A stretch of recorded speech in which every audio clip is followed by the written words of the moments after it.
I'm here with Leslie Shiner, who is our keynote speaker this year at Solutions14, and I thought I'd just take a few minutes to talk with you. Leslie, welcome.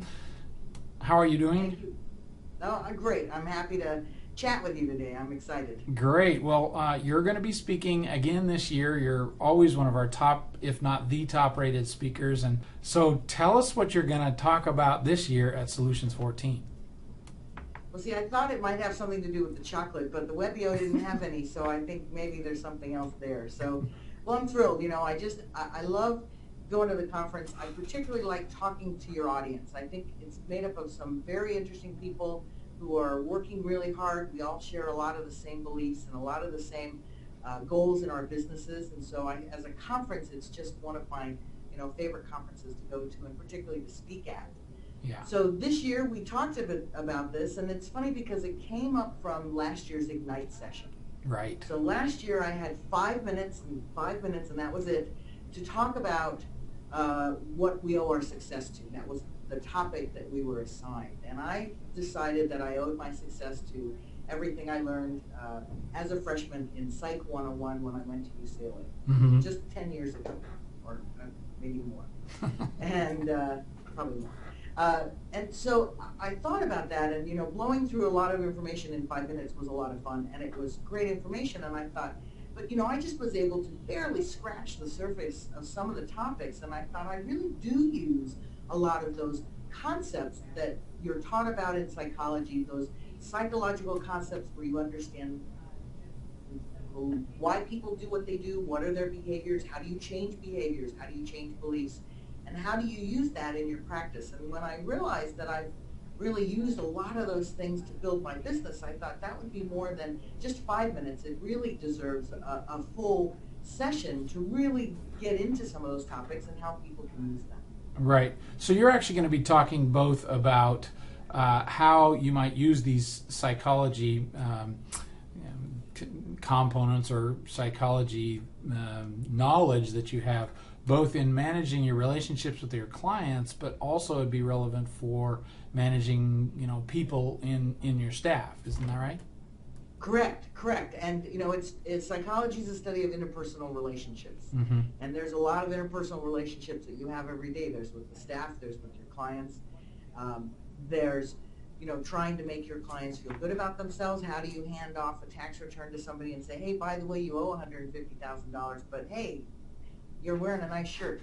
How do you do something like that to make people really love you when you have to give them the bad news? That's one of the things we'll talk about.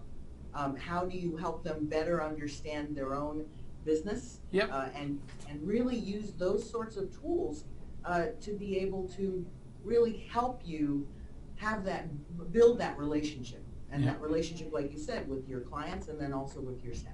Yeah. Well, we've also asked you to do a breakout session for understanding the needs of contractors.